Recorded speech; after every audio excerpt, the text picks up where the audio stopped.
Hi friends, please subscribe to Amravati Media and press the bell icon for more latest updates. సైకిల్కు ఎదురు గాలి. Telugu Desam party 40 ఏళ్ల నుంచి రాజకీయాలలో ఉంది. కానీ గతంలో ఎన్నడూ లేని విధంగా పార్టీలో క్రమశిక్షణ కట్టు తప్పుతోంది. కొత్త వాళ్లను ఎంపిక చేయడం తాను చేసిన తప్ప అన్న చంద్రబాబు చేసిన వ్యాఖ్యల్లో కొంత మాత్రమే నిజముంది. తెలుగుదేశం పార్టీ ఆవిర్భావ సమయంలోనూ ఎన్టీఆర్ ఎందరో కొత్త వాళ్లకు రాజకీయంగా అవకాశం కల్పించారు. అప్పుడు కూడా పార్టీ లైన్ ఎవరూ దాటే ప్రయత్నం చేయలేదు. 1995లో చంద్రబాబు పార్టీని తన చేతుల్లోకి తీసుకున్న తర్వాత కూడా తటస్థులంటూ కొత్త వారికి టికెట్లు ఇవ్వడం జరిగాయి. ఆ ప్రయోగము విఫలం కాలేదు. కానీ ఎన్నడూ లేని విధంగా ఈసారి మాత్రం ఎమ్మెల్యేలు, అందులోనూ కొత్తగా మొదటిసారి గెలిచిన ఎమ్మెల్యేలు మాత్రమే కట్టు తప్పుతున్నట్లు స్పష్టంగా కనిపిస్తోంది. కానీ క్రమశిక్షణ చర్యలను తీసుకునే పరిస్థితుల్లో పార్టీ నాయకత్వం లేదన్నది వాస్తవం.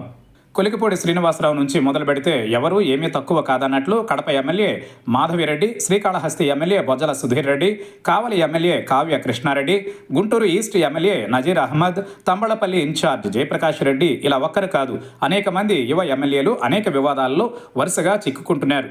మొన్నటి ఎన్నికలలో కోట్ల రూపాయలు ఖర్చు పెట్టడంతో వాటిని సంపాదించుకునేందుకు తపన పడే వారి సంఖ్య ఎక్కువగా కనపడుతోంది. అందులోనూ ఇసుక, మద్యం వంటి అంశాల్లోనూ ఎమ్మెల్యేల జోక్యం ఉండడంతో అధినాయకత్వానికి తెలిసినా ఏమీ చేయలేని పరిస్థితి నెలకొంది. వారిని ఆపడం ఎలాగో తెలుగుదేశం పార్టీ నాయకత్వానికి కూడా అంతు చిక్కని సమస్యగా మారింది.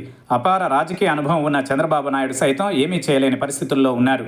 ఇక తాజాగా 48 మంది ఎమ్మెల్యేలు ప్రభుత్వం చేపడుతున్న సంక్షేమ పథకాల్లోనూ పాల్గొనడం లేదంటే ఏ రేంజ్లో వారి ధిక్కార స్వరం వినపడుతుందో అర్థం చేసుకోవచ్చు.